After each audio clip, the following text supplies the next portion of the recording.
48 மணி நேரத்திற்குள் Hormuz ஜலசந்தியை Iran திறக்காவிட்டால் என்ன நடக்கும் என்பதை அமெரிக்க அதிபர் டொனால்டு ட்ரம்ப் எச்சரிக்கையாக விடுத்துள்ளார். மத்திய கிழக்கில் அமெரிக்கா, இஸ்ரேல் மற்றும் ஈரான் ஆகிய நாடுகளுக்கு இடையேயான போர் 22 நாட்களை கடந்துள்ள நிலையில் இந்த போர் இப்போது ஒரு மிக முக்கியமான கட்டத்தை எட்டியுள்ளது. தனது ட்ரூத் சோஷியல் வலைதள பக்கத்தில் இந்திய நேரப்படி ஞாயிறு அதிகாலை 5:14 மணிக்கு ஒரு பதிவை வெளியிட்டுள்ள ட்ரம்ப், இந்த தருணத்திலிருந்து அடுத்த 48 மணி நேரத்திற்குள் எவ்வித அச்சுறுத்தலும் இன்றி ஹார்முஸ் ஜலசந்தியை ஈரான் முழுமையாக திறக்க வேண்டும் என்று கெடு விடுத்துள்ளார்.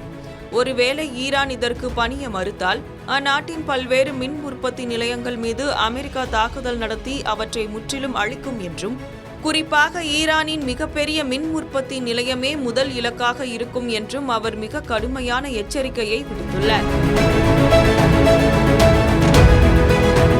ட்ரம்பின் இந்த 48 மணி நேர மிரட்டலுக்கு ஈரானின் காதம் அல் அன்பியா ராணுவ பிரிவு அதிரடியாக பதிலடி கொடுத்துள்ளது.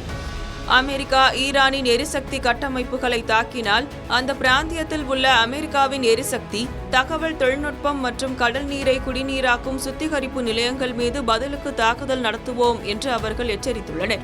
ஈரானின் புதிய தலைவராக பொறுப்பேற்றுள்ள முஜ்தபா காமேனி இந்த நீர்வழி பாதையை ஒரு போர் தந்திரமாக பயன்படுத்தி வருவதாக கூறப்படுகிறது. இருப்பினும் ஈரானின் ஐநா தூதர் அமீர் சையத் இராவானி ஜலசந்தியை மூடும் எண்ணம் தங்களுக்கு இல்லை என்றும், தற்காப்பு உரிமையே தங்களுக்கு முக்கியம் என்றும் ஓரளவிற்கு மென்மையான தொனியில் பேசியுள்ளார்.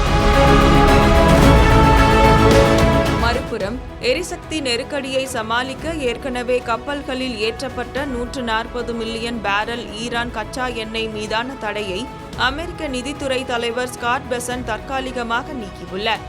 அதே சமயம் Britain, France, Japan, Germany, Italy, தென்கொரியா, ஆஸ்திரேலியா, ஐக்கிய அரபு அமீரகம் மற்றும் பஹ்ரைன் உள்ளிட்ட 22 நாடுகள் இணைந்து ஈரானின் இந்த நடவடிக்கைக்கு கூட்டாக கண்டனம் தெரிவித்துள்ளன.